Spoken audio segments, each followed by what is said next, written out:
চব্বিশের ভোটের প্রস্তুতি। আজ পৈলানে অভিষেক বন্দ্যোপাধ্যায় আর পৈলান যুবক সংঘের মাঠে রয়েছে সভা।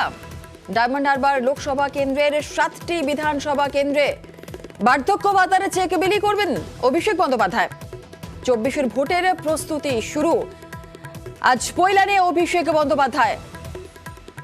পৈলান যুবক সংঘের মাঠে রয়েছে সভা, আর সেই সভা থেকে কি বার্তা দেন সেদিকে তো অবশ্যই নজর থাকবে। এবং এরই পাশাপাশি আপনাদের জানিয়ে রাখি যে ডায়মন্ড হারবার লোকসভা কেন্দ্রের 7টি বিধানসভা কেন্দ্র, আর সেই বিধানসভা কেন্দ্রেই বার্ধক্য ভাতার চেক বিলি করবেন অভিষেক বন্দ্যোপাধ্যায়।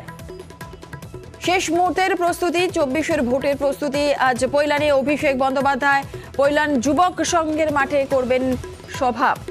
ডায়মন্ড হারবার লোকসভা কেন্দ্রে 7টি বিধানসভা কেন্দ্রে বার্ধক্য ভাতার চেকও বিলি করবেন অভিষেক বন্দ্যোপাধ্যায়। আমাদের সঙ্গে রয়েছেন আমাদের প্রতিনিধি অর্পণ, আরো বিস্তারিত বলবে। অর্পণ, চব্বিশের ভোটের প্রস্তুতি, আজ পৈলানে অভিষেক বন্দ্যোপাধ্যায়, শেষ মুহূর্তের প্রস্তুতি, সভা ঘিরে ঠিক কতটা উন্মাদনা দেখছো মানুষের মধ্যে, কি দেখা যাচ্ছে?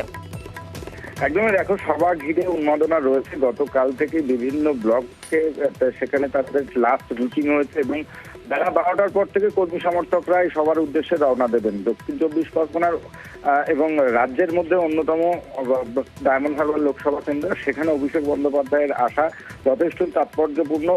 গত কয়েকদিনে যা ঘটে চলেছে রাজ্যে তা নিয়ে আজকে মুখ খুলতে পারেন অভিষেক বন্দ্যোপাধ্যায়। পাশাপাশি যে বার্ধক্য ভাতার জন্য একাধিক যে দুয়ারে সরকার ক্যাম্পে আবেদন জানানো হয়েছিল, প্রায় 70,000-এরও বেশি শুধুমাত্র লোকসভা ডায়মন্ড হারবার লোকসভা কেন্দ্রের আবেদন জমা পড়েছে। তাদেরকে এই বার্ধক্য ভাতার বেশ কয়েকজনের হাতে আজকে চেক তুলে দেবেন। এছাড়াও একাধিক উন্নয়নমূলক কাজের সূচনা এখান থেকে হবে। পাশাপাশি আগামী লোকসভা নির্বাচনে দলকে এবং কর্মীদেরকে উজ্জীবিত করতে তিনি মন্তব্য করবেন, এমনটাই মনে করছেন ওয়াকিবহল। বেশ, ধন্যবাদ অর্পণ।